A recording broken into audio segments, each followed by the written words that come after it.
언니, 언니, 눈을 떠. 제발, 제발 눈을 떠. 온몸이 식어가는 언니의 손을 부여잡고 13살 막내딸이 울부짖었습니다. 그런데 이 아이 그냥 울고만 있지 않았습니다. 언니의 숨이 끊어진 그 자리에서 벌떡 일어나더니 아무도 보이지 않는 허공을 향해 두 주먹을 불끈 쥐고 소리쳤습니다. 저승사자님, 저도 데려가 주세요. 언니랑 같이 갈 거예요. 마을에서 가장 착하고 아름답기로 소문난 큰딸이 갑자기 쓰러져 숨을 거두었습니다. 그런데 그 언니의 영혼을 되찾겠다고 저승길에 뛰어든 것은 소문난 절세미인 둘째도 바느질 솜씨가 으뜸인 셋째도 아닌 집안에서 가장 볼품없다고 놀림받던 까무잡잡한 막내딸이었습니다.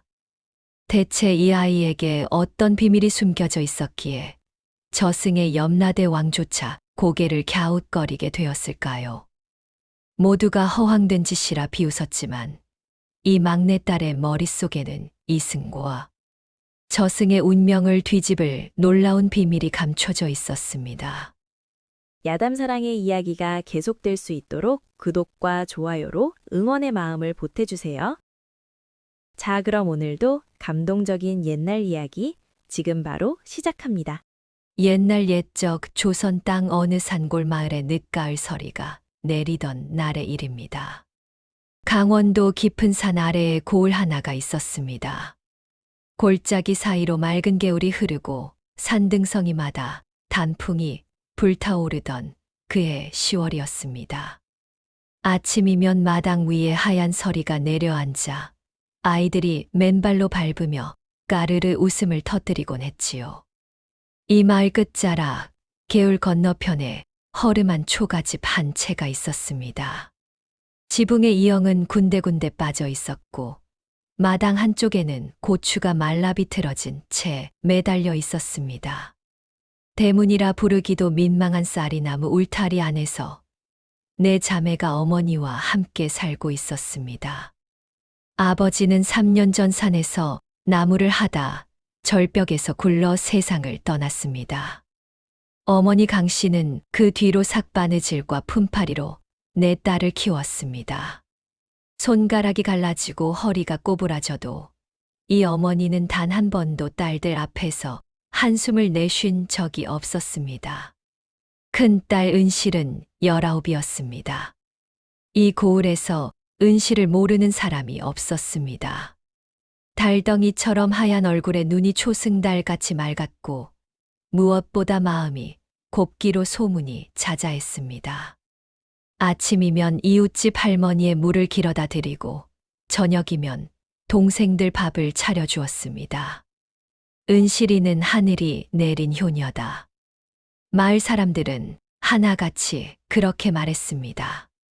둘째 은채는 17, 얼굴이 환하고 웃음이 많아 어디를 가든 사람이 따랐습니다.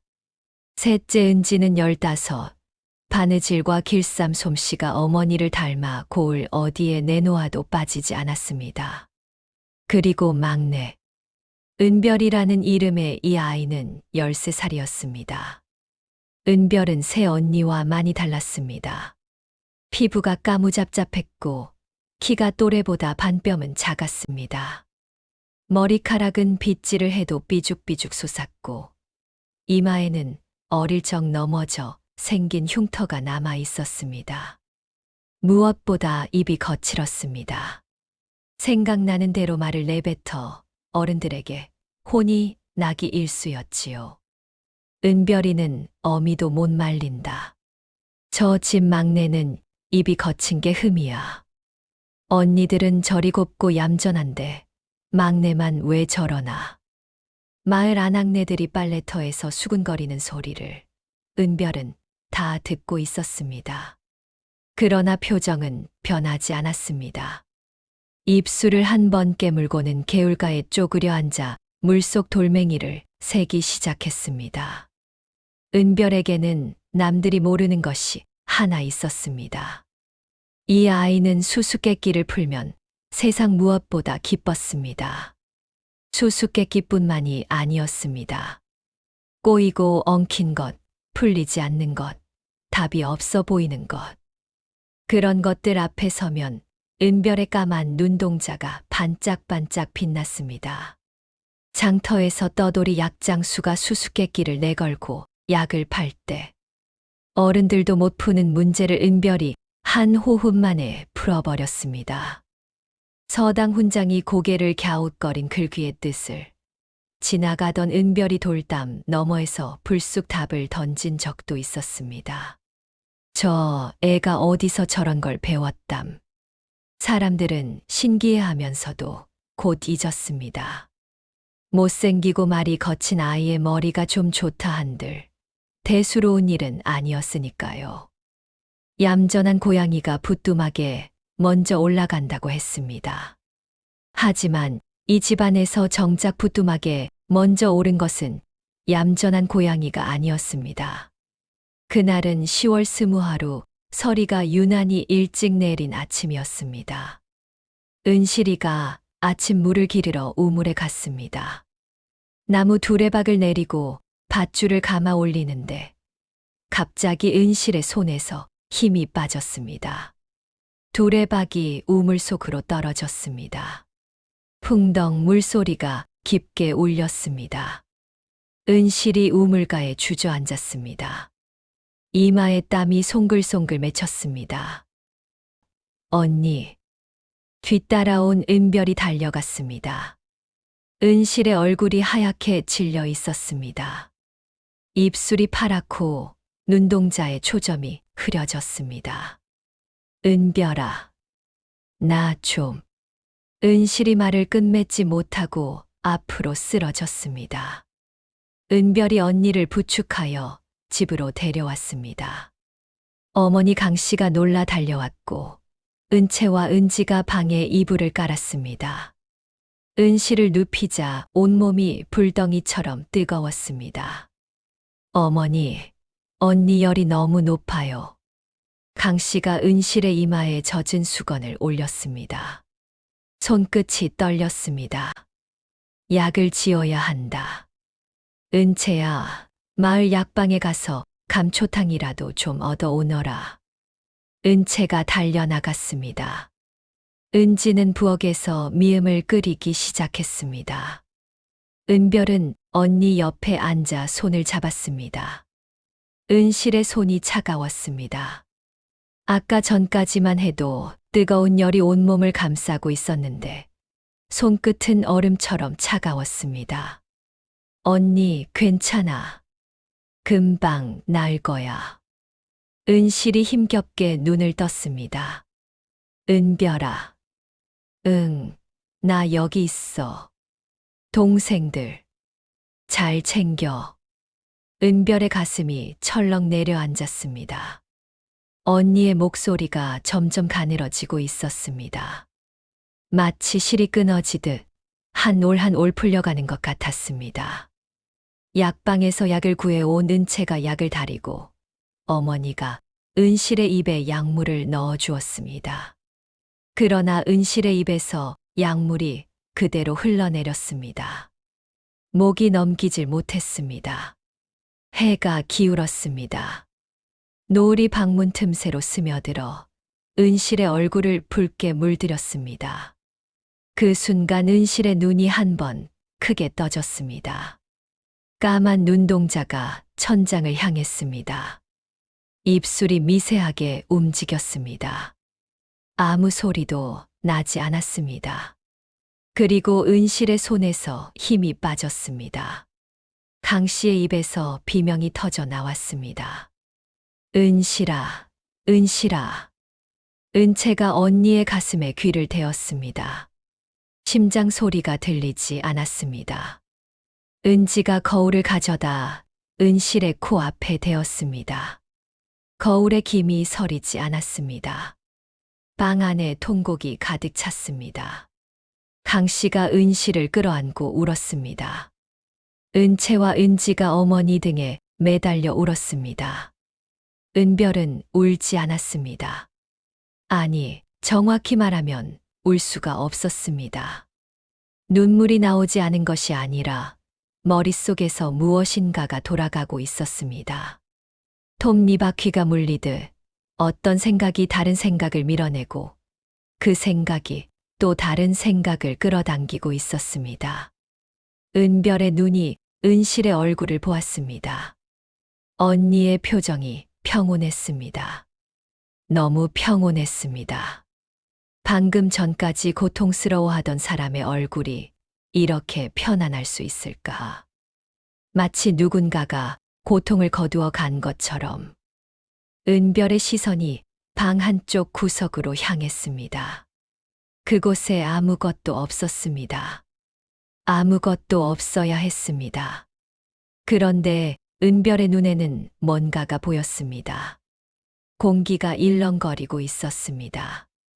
마치 뜨거운 여름날 아지랑이가 피어오르듯 방 구석의 공기가 미묘하게 출렁이고 있었습니다. 은별이 벌떡 일어섰습니다. 거기 누구 있어요? 울고 있던 식구들이 놀라서 은별을 보았습니다.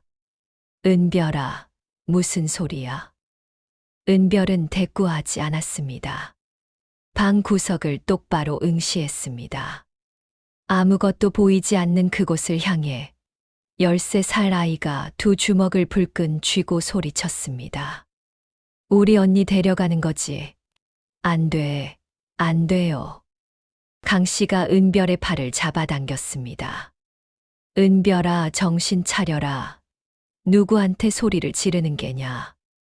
은별이 어머니를 돌아보았습니다. 눈이 벌겋게 충혈되어 있었습니다. 어머니, 언니가 아직 안 갔어요. 아직이에요. 제가 데려올 수 있어요. 무슨 헛소리를 하는 게냐.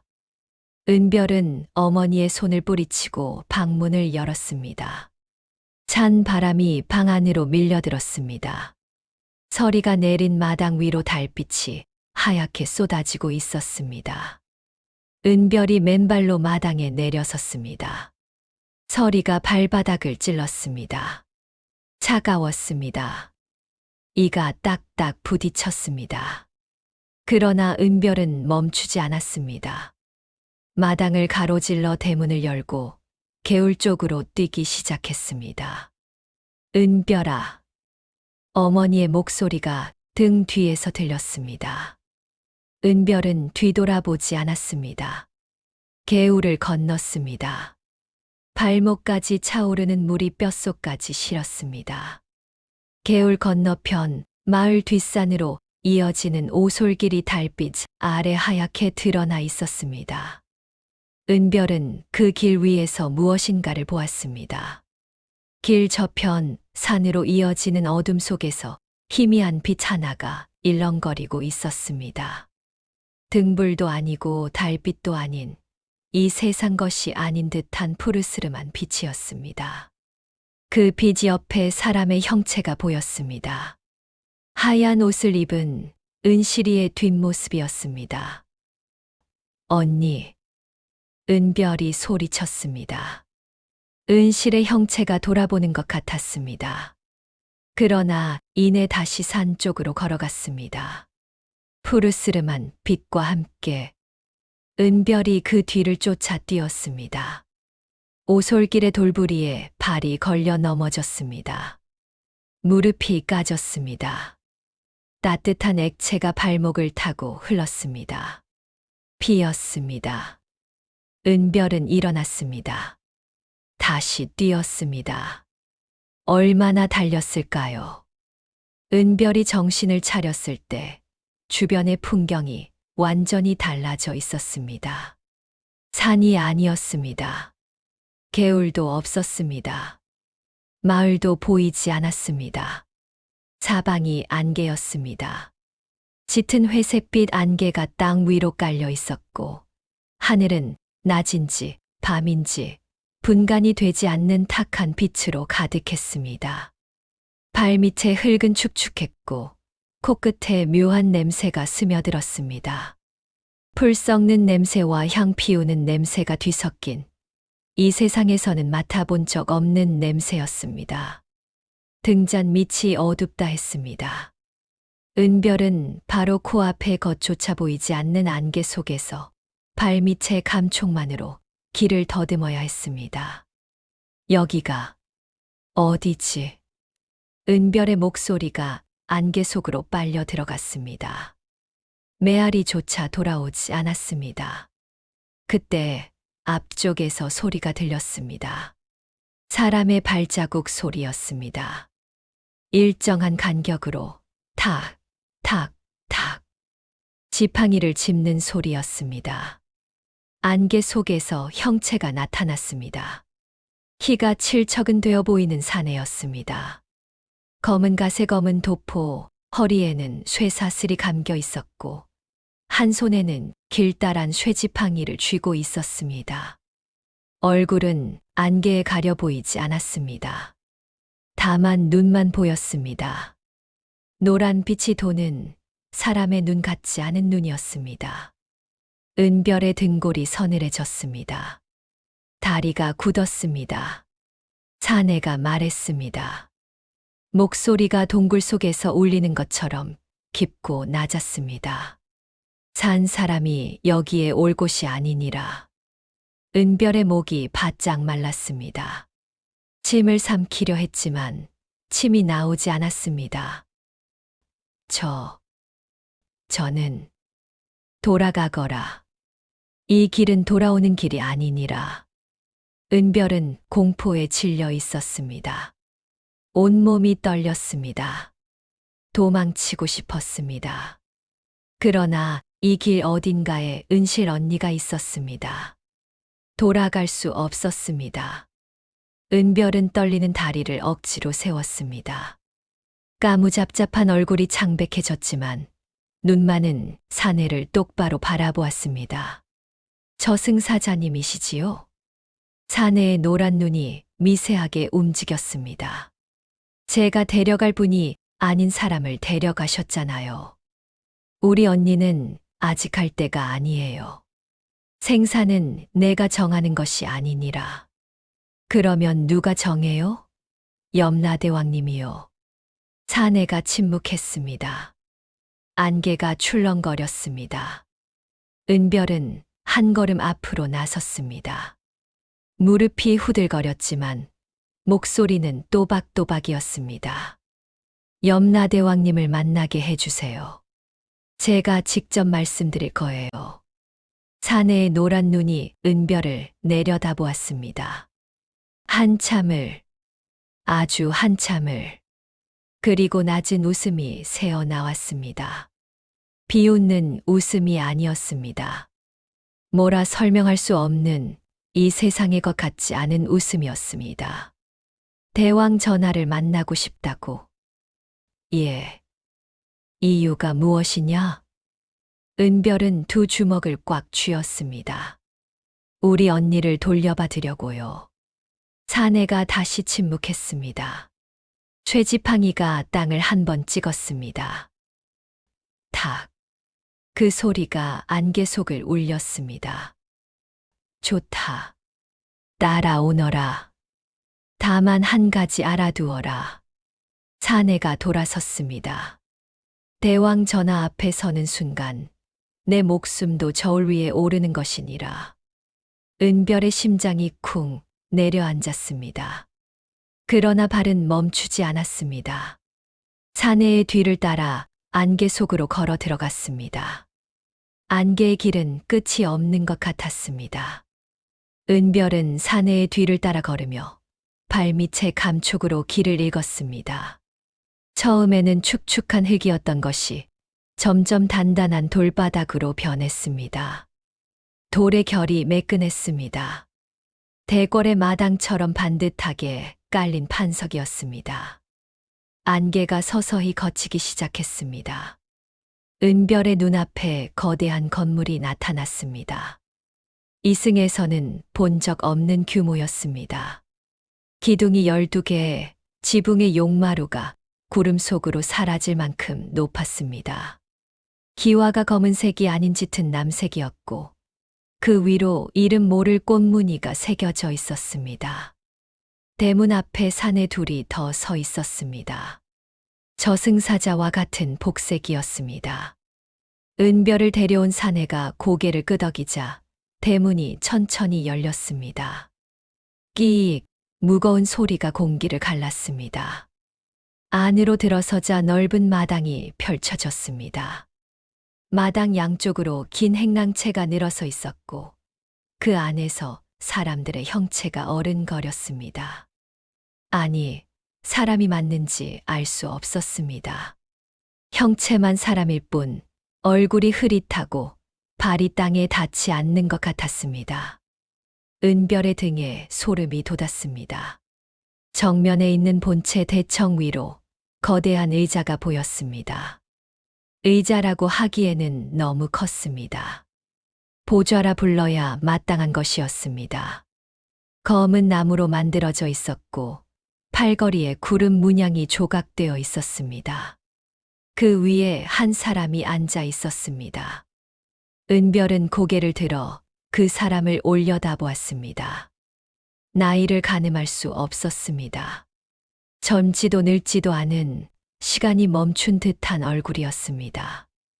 눈썹이 길었고 눈동자가 깊었습니다. 마치 우물 속을 들여다보는 것 같았습니다. 바닥이 보이지 않는 우물. 검은 갓 대신 면류관을 쓰고 있었고 양손에는 각각 붓과 저울을 들고 있었습니다. 저울의 한쪽에는 하얀 구슬이 놓여 있었습니다. 그리고 다른 한쪽에는 은별의 눈이 크게 떠졌습니다. 저울의 다른 한쪽에 은실의 모습이 보였습니다. 정확히 말하면 은실의 형상을 닮은 희미한 빛덩어리였습니다. 은실의 영혼이었습니다. 언니, 은별이 소리쳤습니다. 그러나 은실의 형상은 반응하지 않았습니다. 눈을 감은 채 가만히 있었습니다. 보좌 위의 인물이 입을 열었습니다. 산자가 이곳에 왔구나. 목소리가 대청 전체를 울렸습니다. 기둥이 진동하는 것 같았습니다. 은별의 다리가 후들거렸습니다. 그러나 고개를 숙이지 않았습니다. 염라대왕님이시지요? 그러하니라. 우리 언니를 돌려주세요. 대청의 침묵이 내려앉았습니다. 저승사자들이 서로 눈을 마주쳤습니다. 염라대왕의 눈이 은별을 내려다보았습니다. 우물 같은 눈동자 속에서 알 수 없는 감정이 일렁거렸습니다. 내 언니의 목숨은 다한 것이니라. 저승부에 기록된 수명대로 이 세상에서의 시간이 끝난 것이다. 아닙니다.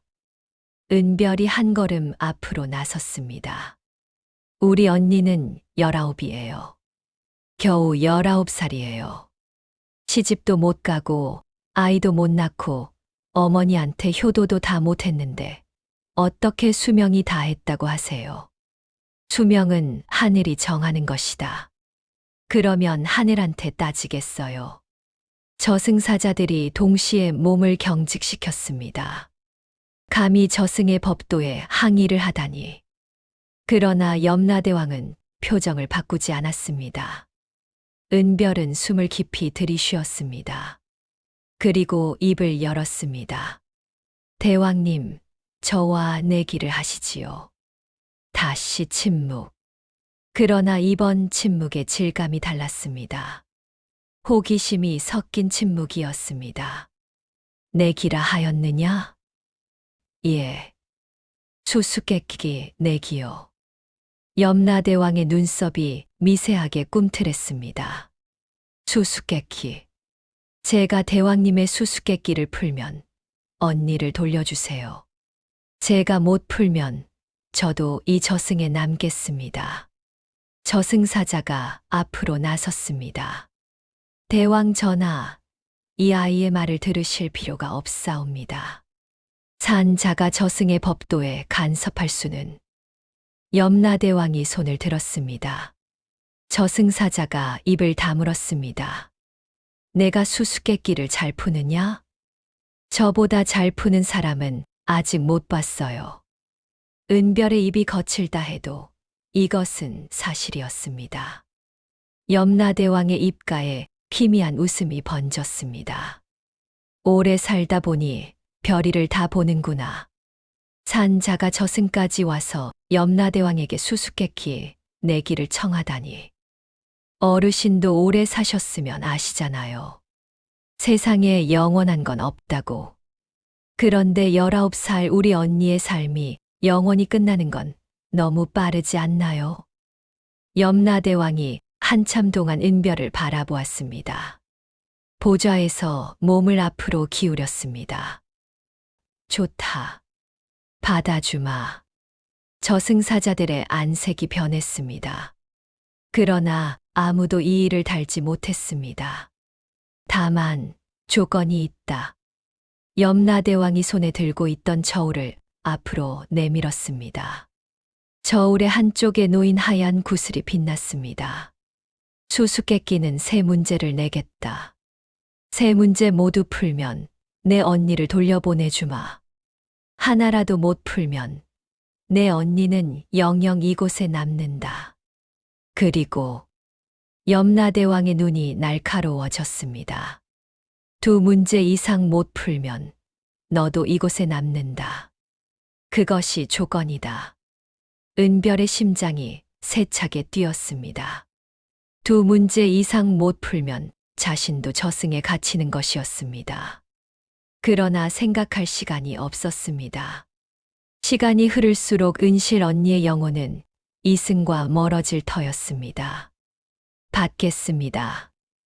은별의 목소리가 대청을 울렸습니다. 첫 번째 수수께끼가 시작되었습니다. 염라대왕이 붓을 들어 허공에 글자를 그렸습니다. 글자가 공중에 떠올랐습니다. 붉은 빛으로 빛나는 글자였습니다. 첫 번째 문제다. 염라대왕의 목소리가 울렸습니다. 해가 뜨면 사라지고 해가 지면 생겨난다. 있으면 무섭고 없으면 외롭다. 작아질 수도 있고 커질 수도 있으되 잡을 수는 없다. 이것이 무엇이냐? 대청안이 고요해졌습니다. 저승사자들이 은별을 내려다보았습니다. 은별의 까만 눈동자가 허공의 글자를 읽었습니다. 해가 뜨면 사라지고 해가 지면 생겨난다. 은별의 머릿속에서 톱니바퀴가 돌기 시작했습니다. 이승의 장터에서 약장수 앞에서 서당 훈장의 글귀 앞에서 그랬던 것처럼 엉킨 실타래를 풀어내는 손놀림처럼 은별의 생각이 빠르게 움직였습니다. 있으면 무섭고 없으면 외롭다. 은별은 어릴 적 밤에 마당에 나갔던 기억을 떠올렸습니다. 달빛 아래 땅 위에 길게 늘어진 자신의 모습. 움직이면 따라 움직이고 멈추면 따라 멈추던 그것. 작아질 수도 있고 커질 수도 있으되 잡을 수는 없다.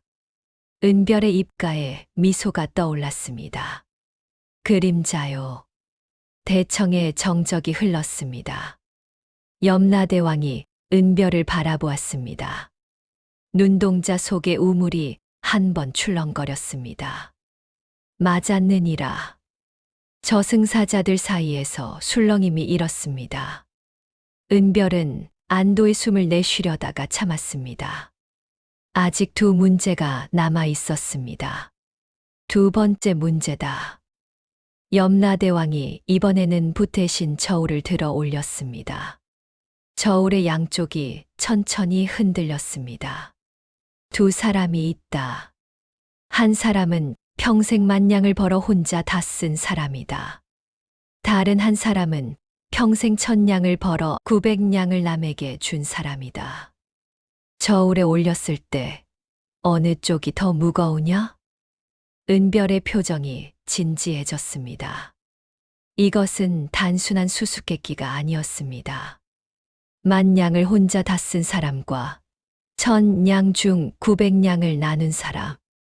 보통 사람이라면 만냥이 더 크니만 냥 쪽이 무겁다 하겠지요.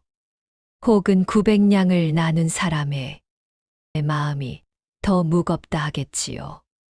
그러나 은별은 그 어느 쪽으로도 대답하지 않았습니다. 은별은 눈을 감았습니다. 머릿속에 어머니의 모습이 떠올랐습니다. 삭바느질로 번 푼푼이를 모아 내 딸의 밥을 지어주던 어머니. 자신의 몫은 늘 반 그릇이었습니다.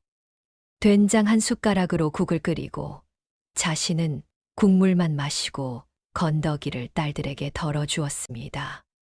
그리고 은실 언니의 모습도 떠올랐습니다.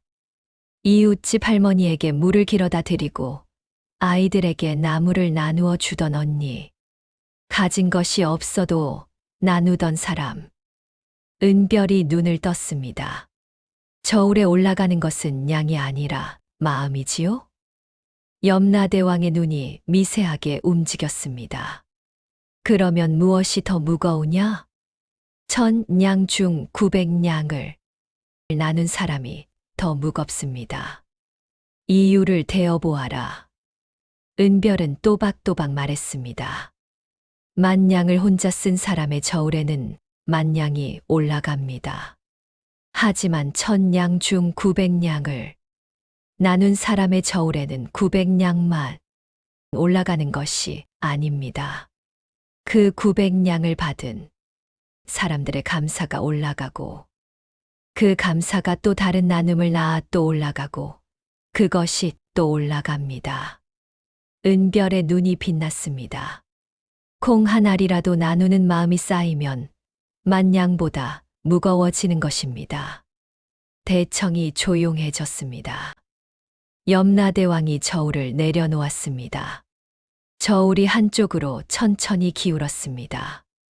은실의 영혼이 놓인 쪽이 아니라 하얀 구슬이 놓인 쪽이 내려갔습니다. 맞았느니라. 은별의 가슴에서 뜨거운 것이 차올랐습니다. 두 문제를 풀었습니다. 이제 한 문제만 못 풀어도 적어도 자신은 2승으로 돌아갈 수 있었습니다.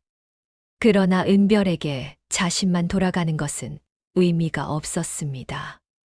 세 문제를 모두 풀어야 은실 언니를 데려올 수 있었습니다. 마지막 문제다. 염라대왕의 목소리가 한층 깊어졌습니다. 대청의 공기가 변했습니다. 무거워졌습니다. 숨을 쉬는 것만으로도 가슴이 눌리는 것 같았습니다. 저승사자들조차 한 걸음 뒤로 물러났습니다. 염라대왕이 보좌에서 일어섰습니다. 처음으로 키가 은별의 3배는 되어 보였습니다. 면류관의 구슬이 찰랑거렸습니다. 이 문제는 지금껏 이곳에 온 어떤 산자도 풀지 못한 것이니라. 은별의 등에 식은땀이 흘렀습니다. 들어라. 염라대왕이 한 손을 들었습니다. 그 손바닥 위로 무엇인가가 피어올랐습니다. 작은 불꽃이었습니다. 주먹만 한 크기의 붉은 불꽃이 허공에서 일렁거렸습니다. 이것은 내 언니의 수명이니라. 원래 40해를 살 불꽃이었으나 21해가 남은 지점에서 꺼졌다. 무엇이 이 불꽃을 꺼뜨렸겠느냐? 은별이 불꽃을 바라보았습니다. 붉은 빛이 은별의 까무잡잡한 얼굴을 비추었습니다. 40해를 살 수명이 19에서 끊어졌다. 무엇이 불꽃을 꺼뜨렸느냐? 이것은 단순한 수수께끼가 아니었습니다. 이것은 은실 언니가 왜 죽었는지를 묻는 것이었습니다. 은별의 머릿속이 하얘졌습니다.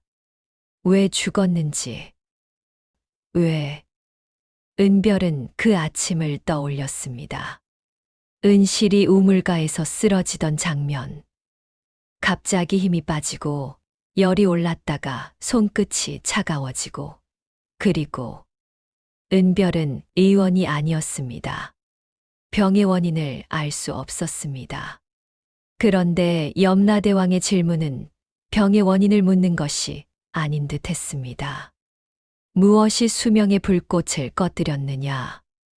불꽃은 원래 40해를 탈 수 있었는데 왜 일찍 꺼졌느냐? 은별은 눈을 감았습니다.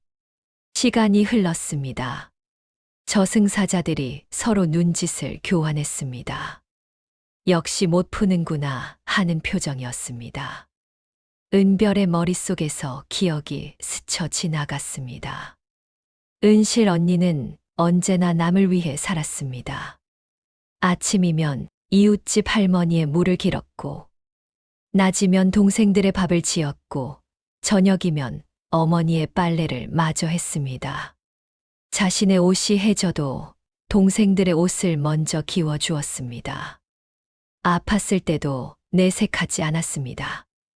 은별은 한 달 전의 일을 떠올렸습니다. 은실이 기침을 하며 말했던 것. 괜찮아. 그냥 찬바람을 좀 쐬어서 그래. 그때 은별은 신경 쓰지 않았습니다. 언니는 늘 괜찮다고 했으니까.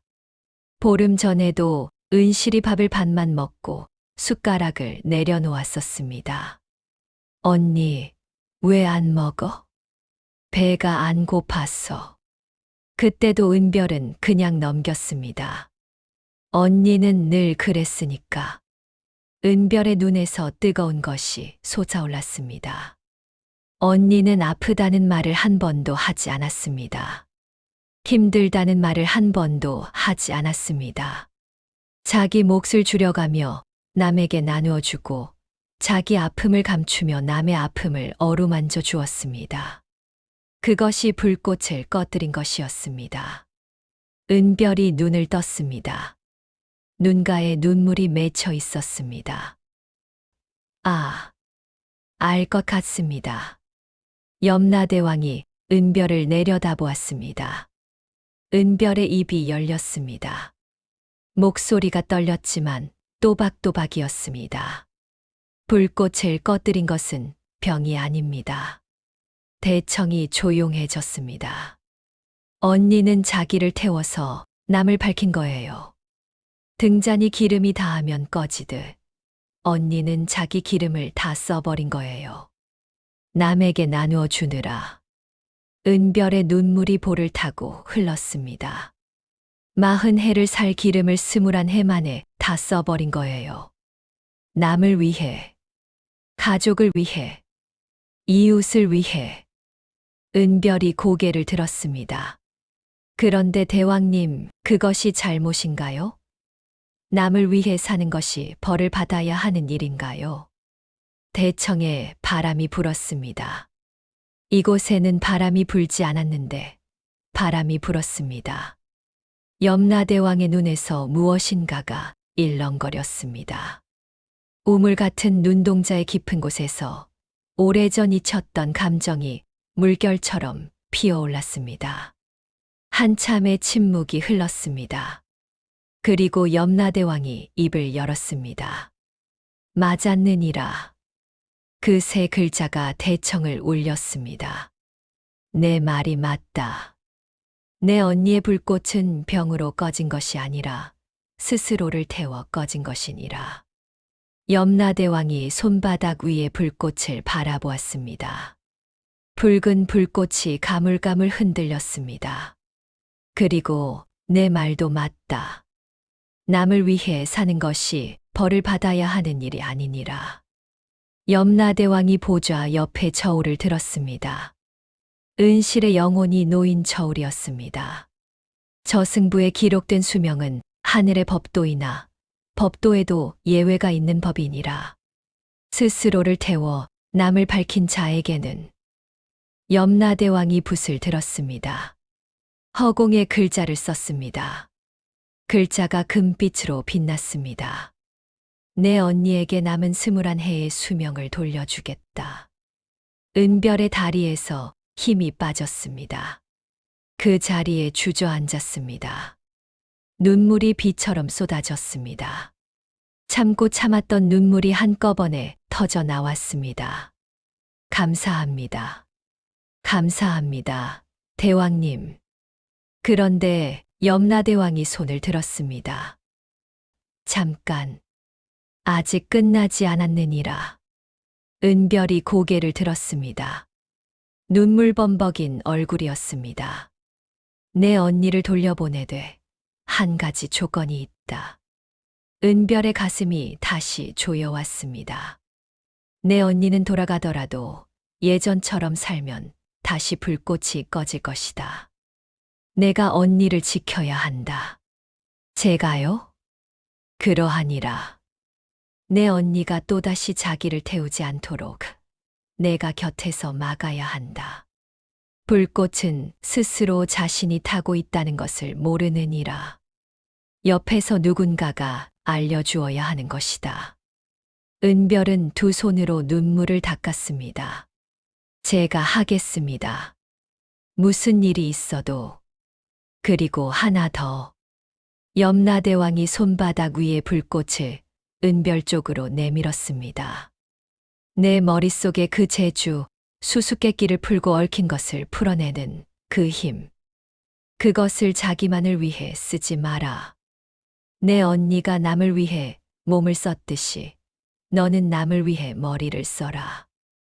은별은 고개를 깊이 숙였습니다. 약속드립니다. 염라대왕이 저울에서 은실의 영혼을 들어 올렸습니다. 희미했던 빗덩어리가 서서히 밝아졌습니다. 은실의 얼굴이 선명해지기 시작했습니다. 은별은 언니의 영혼을 두 팔로 받았습니다. 따뜻했습니다. 겨울 아궁이 위의 솥뚜껑처럼 따뜻했습니다. 코끝에 은실 언니에게서 나던 향이 스쳤습니다. 빨래를 널고 나면 옷에 배는 바람 냄새, 아침에 물을 길어오면 머리카락에 묻어나는 이슬 냄새. 언니, 집에 가자. 저승사자가 은별을 안내했습니다. 왔던 길을 되돌아가는 것이었습니다. 그러나 올 때와는 느낌이 달랐습니다. 안개가 옅어지고 있었습니다. 발밑의 돌바닥이 흙으로 바뀌고 흙이 풀밭으로 바뀌었습니다. 풀 냄새가 났습니다. 이승의 냄새였습니다. 저승사자가 걸음을 멈추었습니다. 여기까지다. 은별이 저승사자를 올려다보았습니다. 노란 눈이 은별을 내려다보고 있었습니다. 처음 만났을 때의 그 눈이었지만 빛이 조금 달라진 것 같았습니다. 너는 참 별난 아이로구나. 별나서 은별이잖아요. 저승사자의 입에서 낮은 웃음이 새어나왔습니다. 가거라. 다시는 이 길에 오지 마라. 안 올게요. 올 일을 만들지 않을 거예요. 은별은 은실의 영혼을 꼭 안은 채 앞으로 걸었습니다. 안개가 완전히 걷혔습니다. 눈앞에 산이 보였습니다. 개울이 보였습니다. 마을이 보였습니다. 똥이 트고 있었습니다. 하늘의 끝이 분홍빛으로 물들기 시작했습니다. 은별은 개울을 건넜습니다. 이번에는 발이 차갑지 않았습니다. 아니, 차갑기는 했지만 신경 쓰이지 않았습니다. 집 앞에 도착했습니다. 대문 앞에 어머니 강 씨가 서 있었습니다. 밤새 서 있었던 것이 분명했습니다. 얼굴이 부어 있었고 눈이 벌겋게 충혈되어 있었습니다. 은채와 은지가 어머니 양쪽을 부축하고 있었습니다. 은별아. 강 씨가 달려왔습니다. 은별을 끌어안았습니다. 이 녀석아, 어딜 간 거냐? 밤새 찾았다. 온 마을을 다 뒤졌다. 은별은 어머니의 품에서 고개를 들었습니다. 어머니, 언니 방에 가봐요. 빨리요. 강 씨의 얼굴에 당혹이 스쳤습니다. 무슨, 빨리요. 은별이 어머니의 손을 잡고 방으로 뛰었습니다. 방문을 열었습니다. 이불 위에 누워있던 은실의 얼굴에 핏기가 돌아와 있었습니다.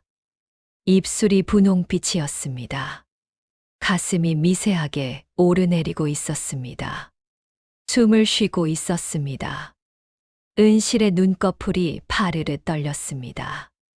그리고 천천히, 아주 천천히 눈이 떠졌습니다. 어머니? 강 씨의 입에서 비명 같은 울음이 터져 나왔습니다. 은실아, 은실아. 은채와 은지가 달려들어 언니를 끌어안았습니다. 빵 안이 울음소리로 가득 찼습니다. 은별은 방문 앞에 서서 그 광경을 바라보았습니다. 까무잡잡한 얼굴에 눈물 자국이 말라 있었습니다. 무릎에는 넘어져 생긴 상처에서 피딱지가 앉아 있었습니다. 맨발은 흙투성이었습니다. 은별의 입가에 작은 미소가 떠올랐습니다. 다 된 것이었습니다. 그런데 이야기는 여기서 끝나지 않았습니다. 메주도 썩어야 장이 되듯 은별의 진정한 이야기는 이제부터 시작이었습니다. 은실이 눈을 뜬 뒤 마을에 소문이 퍼졌습니다. 죽었던 사람이 다시 살아났다는 소문이었습니다. 사람들은 반신반의했지만 분명히 숨이 끊어졌던 은실이 멀쩡히 돌아다니는 것을 보고는 혀를 내둘렀습니다. 기적이야, 기적. 하늘이 도운 거겠지. 그런데 소문이 퍼지면서 엉뚱한 일이 벌어졌습니다. 마을에서 3리쯤 떨어진 곳에 무당 곽 씨가 살고 있었습니다.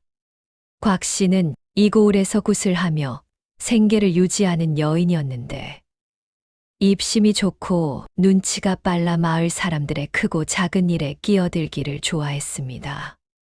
곽 씨가 은별의 소문을 들었습니다. 죽었던 사람이 살아났다고. 그건 귀신이 붙은 게 틀림없어. 굿을 해야 해. 곽 씨는 강 씨의 집을 찾아갔습니다. 강 씨 아주머니, 큰일이에요. 따님이 살아난 것은 좋은 일이 아닙니다. 이승의 미련을 가진 잡귀가 따님의 몸에 들어간 것이에요. 빨리 굿을 해서 쫓아내야 합니다. 강 씨의 얼굴이 하얗게 질렸습니다. 무슨 소리예요? 우리 은실이가 멀쩡히 살아있는데. 지금은 멀쩡해 보여도 곧 이상한 행동을 할 겁니다. 잡귀라는 게 원래 그래요. 처음에는 멀쩡한 척 하다가 나중에 본색을 드러내지요. 강 씨는 불안해졌습니다. 곽 씨의 말이 그럴듯하게 들렸습니다. 은별이 부엌에서 나와 곽 씨를 보았습니다. 아저씨, 우리 언니한테 잡귀가 붙었다고요? 곽 씨가 은별을 내려다보았습니다. 까무잡잡하고 볼품없는 아이. 곽 씨의 눈에 경멸이 스쳤습니다. 어른이 이야기하는데 끼어들면 못 쓴다. 은별의 눈이 가늘어졌습니다. 아저씨, 그러면 잡귀가 들었는지 아닌지 어떻게 아는 건데요? 내가 신기가 있으니 아는 것이지. 신기가 있으면 우리 언니가 무슨 병으로 아팠는지도 아세요. 곽 씨가 말문이 막혔습니다. 그건 모르시잖아요. 은별의 목소리가 또박또박이었습니다. 우리 언니는 잡귀가 붙은 게 아니에요. 그냥 아팠다가 나은 거예요. 굿은 필요 없어요. 곽 씨의 얼굴이 붉어졌습니다. 이 버릇없는 것이 어른한테 대들다니. 어른이라고 다 옳은 건 아니잖아요. 똥이 더럽다고 손으로 치우면 내 손에도 똥이 묻는다고 아저씨 말대로 쓸데없는 굿을 하면 우리 집 돈만 날아가요. 곽 씨는 이를 갈았습니다. 그러나 은별의 논리를 꺾을 말이 떠오르지 않았습니다. 곽 씨는 벌겋게 달아오른 얼굴로 돌아섰습니다. 두고 보아라. 내 말이 맞는지 틀린지. 곽 씨가 가고 나자 강 씨가 한숨을 내쉬었습니다. 은별아, 내가 맞긴 한데 어른한테 그렇게 말하면 안 된다. 어머니, 틀린 말에는 아니라고 해야지요. 강 씨는 막내딸을 바라보았습니다. 언제 이렇게 컸을까? 이 아이의 눈에는 13살답지 않은 깊이가 있었습니다. 그러나 곽 씨는 물러나지 않았습니다. 곽 씨에게는 속셈이 있었습니다. 굿을 하면 굿값을 받을 수 있었고, 이번 일로 소문이 나면 다른 마을에서도 굿 의뢰가 들어올 터였습니다. 죽었다 살아난 사람의 굿이라니 이보다 좋은 장사가 어디 있겠습니까? 곽 씨는 마을 사람들 사이에 소문을 퍼뜨리기 시작했습니다. 강 씨 집 큰딸이 살아나긴 했는데 밤마다 이상한 소리를 낸대. 잡귀가 붙은 게 틀림없다니까. 빨리 굿을 안 하면 온 마을에 화가 미칠 거야. 소문은 빠르게 퍼졌습니다. 마을 사람들이 강 씨의 집을 피하기 시작했습니다. 이웃집 할머니가 물 깃는 우물에서 은 씨를 만나면 슬쩍 자리를 비켰습니다. 아이들이 은별을 보고 수군거렸습니다. 쟤네 집 언니 귀신이래. 무서워, 가지 마. 은채가 장터에서 울면서 돌아왔습니다. 어머니, 아무도 우리한테 말을 안 걸어요. 다들 피해요. 은지도 바느질감을 가져다 주러 간 집에서 문전박대를 당했습니다. 잡귀 들린 집에서 온 바느질은 못 받겠다더라고요. 강 씨의 얼굴이 어두워졌습니다. 은실이 가장 마음 아파했습니다. 내가 살아나지 말았어야 했나 봐. 은실의 말에 은별의 눈이 번쩍 떠졌습니다. 언니, 그 소리 하지 마. 절대로. 하지만 나 때문에 식구들이. 언니 때문이 아니야. 거짓말을 퍼뜨리는 사람 때문이야. 은별은 방문을 열고 마당으로 나섰습니다. 밤하늘에 별이 쏟아지고 있었습니다. 찬 바람이 뺨을 스쳤습니다. 은별은 하늘을 올려다보며 생각에 잠겼습니다. 저승에서 염라대왕이 했던 말이 떠올랐습니다. 내 머릿속에 그 재주, 남을 위해 써라. 은별의 눈이 빛났습니다. 다음 날, 은별은 곽 씨를 찾아갔습니다. 곽 씨의 집은 마을 변두리 산기슭에 있었습니다. 대문 앞에 오색천이 걸려 있었고, 마당에는 무속 도구들이 늘어져 있었습니다. 은별이 대문 앞에 섰습니다. 곽 아저씨, 나와요. 곽 씨가 마루에서 내려다보았습니다. 또 왔냐, 이 버릇없는 것. 아저씨, 내기해요. 곽 씨의 눈이 가늘어졌습니다. 내기. 아저씨가 정말 신기가 있다면 제가 내는 수수께끼를 풀어보세요. 3문제 중 2문제 이상 맞히면 아저씨 말대로 굿을 할게요. 우리 집에서 굿값도 내겠어요. 곽 씨의 눈이 반짝였습니다. 굿값. 13살짜리가 내는 수수께끼쯤이야. 그러면 내가 이기면 아저씨가 우리 언니한테 잡귀가 붙었다는 소문을 거둬주세요. 마을 사람들 앞에서 직접. 곽 씨는 잠시 생각했습니다. 그러나 자신감이 있었습니다. 수수께끼, 이 동네에서 나보다 눈치 빠른 사람은 없다. 좋다. 받아주마. 대신 마을 사람들 앞에서 해요. 공정하게. 곽 씨의 표정이 살짝 굳었습니다. 그러나 물러설 수 없었습니다. 좋다. 사흘 뒤 마을 장터 앞마당에 사람들이 모였습니다. 13살짜리 아이가 무당에게 수수께끼 내기를 청했다는 소문은 삽시간에 퍼졌습니다. 농한기라 할 일 없는 사람들이 구경 삼아 몰려들었습니다. 저 까무잡잡한 애가 곽 씨한테 덤빈다고? 무당한테 수수께끼를 내다니 별일이야. 곽 씨가 이기겠지. 어른인데. 수군거리는 소리가 바람에 실려 다녔습니다. 곽 씨가 도착했습니다.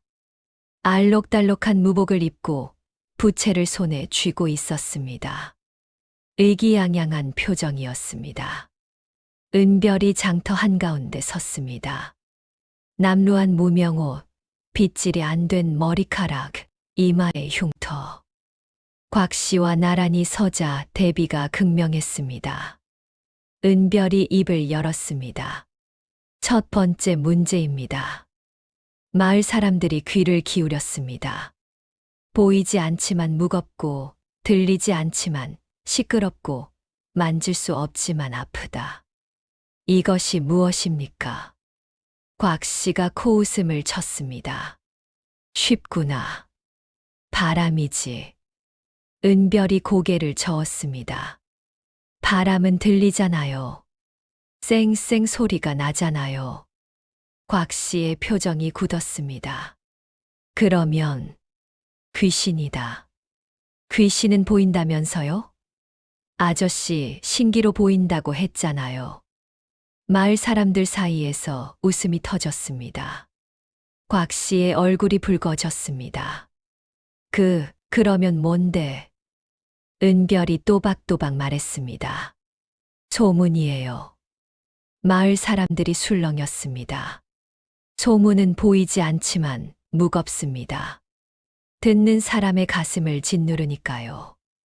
소문은 들리지 않아도 시끄럽습니다. 입에서 입으로 퍼지면서 온 마을을 뒤흔드니까요. 소문은 만질 수 없지만 아픕니다. 거짓 소문에 상처받는 사람이 있으니까요. 장터가 조용해졌습니다. 은별의 말이 곽 씨를 정면으로 겨누고 있었습니다. 곽 씨가 이를 악물었습니다. 두 번째 문제. 은별이 계속했습니다. 가면 달수록 커지고 돌아오면 작아지고 아무리 버려도 따라오는 것은 무엇입니까? 곽 씨가 생각에 잠겼습니다. 이마에 주름이 잡혔습니다. 빚이다. 빚은 돌아오면 더 커지잖아요. 이자가 붙으니까. 곽 씨가 입술을 깨물었습니다. 그러면 그림자. 그림자는 버릴 수 없잖아요. 처음부터 따라다니는 거니까. 그러면 뭐냐? 곽 씨의 목소리가 높아졌습니다. 은별이 조용히 말했습니다. 걱정이에요.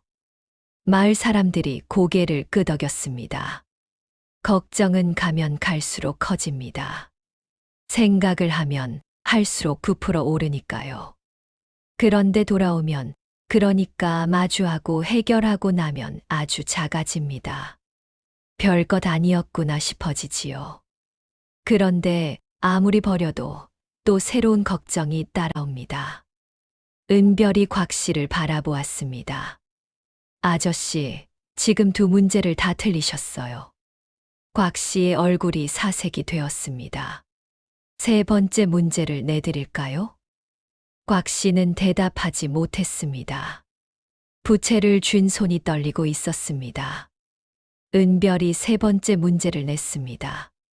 세상에서 가장 쉬운데 가장 어려운 것, 누구나 할 수 있는데 아무도 안 하는 것, 하면 할수록 남는 것.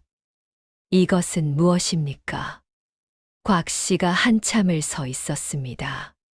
입이 열렸다가 닫혔습니다. 마을 사람들이 숨을 죽이고 지켜보았습니다. 곽 씨가 마침내 고개를 떨구었습니다. 모르겠다. 은별이 말했습니다. 진실을 말하는 거예요. 장터의 침묵이 흘렀습니다. 진실은 세상에서 가장 쉬워요. 본 대로, 들은 대로 말하면 되니까요.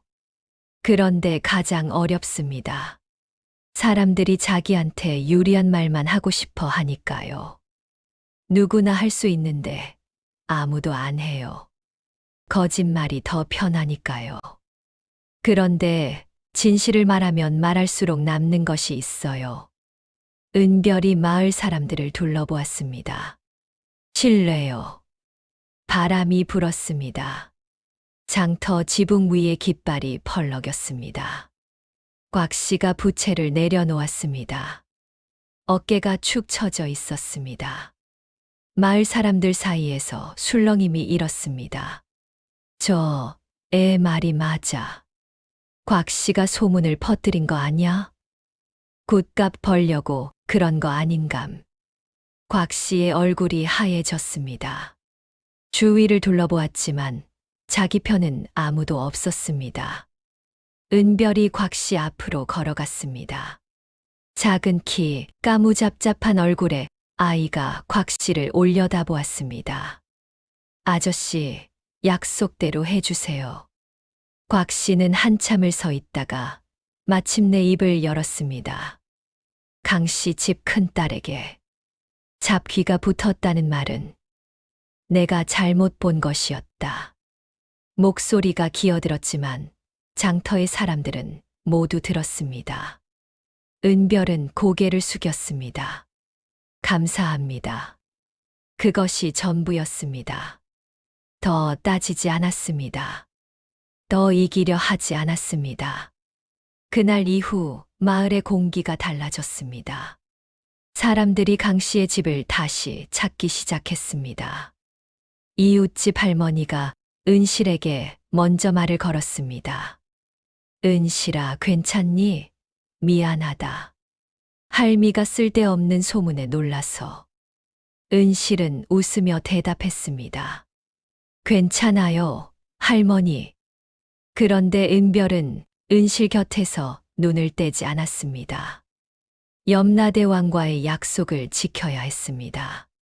은실이 아침에 물을 기르러 가려 하면 은별이 먼저 일어나 물을 길었습니다. 은실이 이웃집 일을 도우려 하면 은별이 앞을 막아섰습니다. 언니, 오늘은 쉬어. 괜찮아, 은별아. 괜찮지 않아. 언니는 늘 괜찮다고만 해. 그게 문제야. 은실이 놀란 눈으로 은별을 바라보았습니다. 언니, 밥도 뜸 들일 시간이 필요하듯 사람도 쉬어야 제대로 사는 거야. 언니가 쓰러지면 우리 다 무너지는 거 몰라? 은실의 눈에 눈물이 고였습니다. 은별아, 울지 마. 대신 밥 한 그릇 더 먹어. 은별이 은실의 밥그릇에 밥을 한 숟가락 더 퍼주었습니다. 된장국 김이 모락모락 피어올랐습니다. 구수한 냄새가 방 안을 채웠습니다. 은실이 밥을 먹었습니다. 오래간만에 밥 한 그릇을 다 비웠습니다. 은별이 빈 그릇을 보며 웃었습니다. 그래, 이렇게 먹어야지. 세월이 흘렀습니다. 은별의 소문이 고을 전체로 퍼졌습니다. 수수께끼를 잘 푸는 아이가 아니라 엉킨 일을 풀어주는 아이로 이웃 마을에서 찾아오는 사람들이 생겼습니다. 밭 경계를 두고 형제가 싸우고 있는데 좀 봐줄 수 있겠니? 은별은 양쪽 이야기를 듣고 핵심을 짚었습니다. 형님은 밭이 넓은 대신 물이 안 들어와서 힘드시고, 아우님은 밭이 좁은 대신 물이 잘 들어오셔서 수확이 좋으신 거잖아요. 경계를 다시 나누는 게 아니라 형님 밭으로 물기를 트는 게 답이에요. 아우님 밭에서 넘치는 물을 형님 밭으로 보내면 두 분 다 좋아지시는 거예요. 형제가 얼굴을 마주 보았습니다. 이 애 말이 맞구나. 왜 우리는 그 생각을 못했을까? 장사꾼이 찾아오기도 했습니다. 외상값을 안 갚는 놈이 있는데 증거가 없어서 못 받고 있네. 은별은 장부를 보고 물건을 확인하고 주변 사람들에게 물어 하나하나 정리해 주었습니다.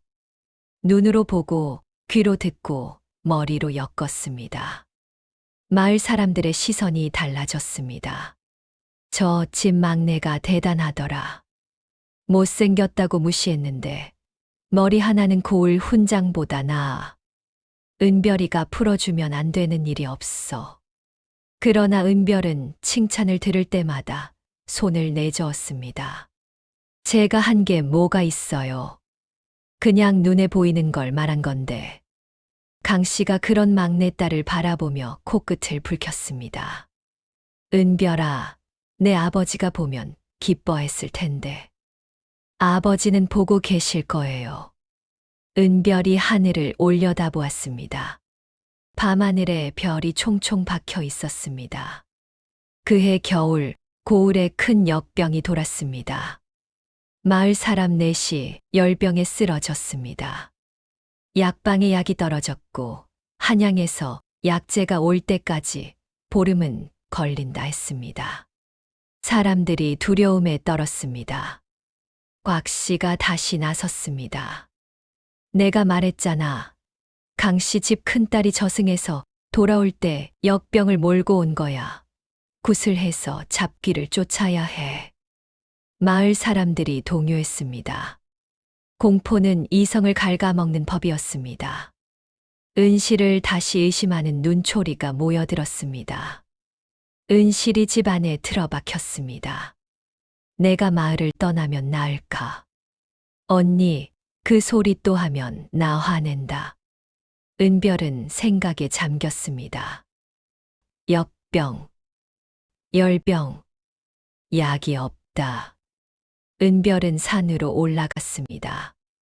어릴 적 아버지가 산에서 나무를 할 때 따라다니며 본 것들이 있었습니다. 나무 사이에 자라는 풀들. 아버지가 손가락으로 가리키며 말했던 것. 석아, 이건 칡뿌리야. 열이 날 때 다려 마시면 좋단다. 이건 쑥이고, 이건 질경이야. 몸이 안 좋을 때 도움이 되는 풀이지. 아버지의 목소리가 귓가에 맴돌았습니다. 은별은 산을 돌아다니며 칡뿌리와 쑥, 질경이를 캐기 시작했습니다. 손톱 밑에 흙이 들어가고 무릎이 까졌지만 멈추지 않았습니다. 은별은 캐온 약초를 집으로 가져와 큰 솥에 끓이기 시작했습니다. 부엌에서 약초 다리는 냄새가 마당으로 퍼졌습니다. 쓰고 텁텁한 냄새. 그러나 그 안에 뿌리에 단 향기가 섞여 있었습니다. 은실이 부엌으로 들어왔습니다. 은별아, 뭘 하는 거야? 약 다리는 거야. 마을 사람들한테 갖다 줄 거야. 마을 사람들이 받겠어. 은별은 은실을 돌아보았습니다. 언니라면 어떻게 했을 것 같아? 은실의 눈이 떨렸습니다. 나라면 갖다 줬겠지. 그래. 나도 그럴 거야. 은별은 약초를 달인 물을 사발에 담아 열병에 걸린 집들을 돌아다녔습니다. 대문을 두드리고 사발을 내밀었습니다. 처음에는 아무도 받지 않았습니다. 잡기 들린 집에서 온 거 아냐? 저리 가. 은별은 물러서지 않았습니다. 대문 앞에 사발을 놓고 돌아섰습니다. 안 드셔도 괜찮아요. 대문 앞에 놔둘 테니 필요하시면 드세요. 다음 날 아침 대문 앞에 사발이 비어 있었습니다. 은별은 다시 약을 다려 갖다 놓았습니다. 그 다음 날도, 그다다음 날도, 나흘째 되는 날, 열병에 걸렸던 이웃집 아이가 열이 내렸습니다. 그 아이의 어머니가 강 씨의 집 대문 앞에 와서 무릎을 꿇었습니다. 은별아, 고맙다. 미안하다. 은별은 웃으며 고개를 저었습니다. 저는 그냥 풀을 캔 것뿐이에요. 마을 사람들이 하나둘 태도를 바꾸기 시작했습니다. 약초를 다려온 것이 은별이라는 것. 그리고 역병이 은실과 아무 관계가 없었다는 것을 깨닫기 시작한 것이었습니다. 곽 씨는 더 이상 마을에서 소문을 퍼뜨릴 수 없었습니다. 마을 사람들의 눈초리가 곽 씨를 향하기 시작했으니까요. 곽 씨가 쓸데없는 소문을 퍼뜨렸어. 굿값 벌려고 그랬던 거야. 은별이가 아니었으면 큰일 날 뻔했어. 곽 씨는 결국 마을을 떠났습니다. 이웃 고을로 짐을 싸 이사를 갔습니다. 떠나는 곽 씨의 등을 아무도 잡지 않았습니다. 봄이 왔습니다. 산에 진달래가 피고 개울의 얼음이 녹아 맑은 물이 졸졸 흘렀습니다. 은실의 볼에 핏기가 완전히 돌아왔습니다. 예전처럼 환한 웃음을 짓게 되었습니다. 그러나 한 가지 달라진 것이 있었습니다. 은실은 더 이상 자기를 태우지 않았습니다. 남을 돕되 자신도 챙기는 법을 배웠습니다. 그것은 은별이 곁에서 끊임없이 말해 주었기 때문이었습니다. 언니, 오늘은 내가 할게. 언니, 밥 먼저 먹어. 언니, 좀 쉬어. 은실이 은별의 머리를 쓰다듬었습니다. 은별아, 내가 아니었으면 나는 다시 돌아오지 못했을 거야.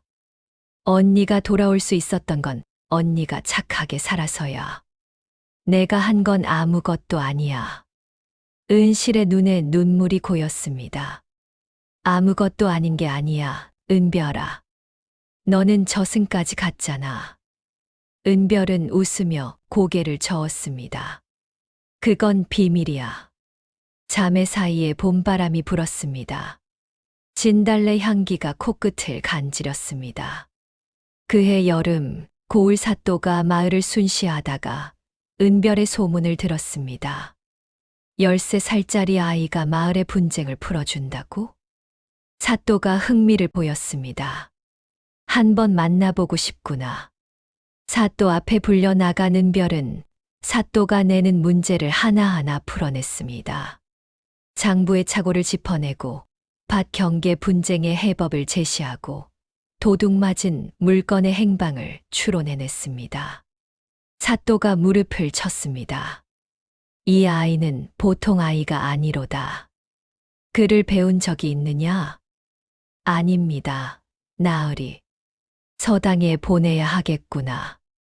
이 재주를 묻어두어서는 안 된다.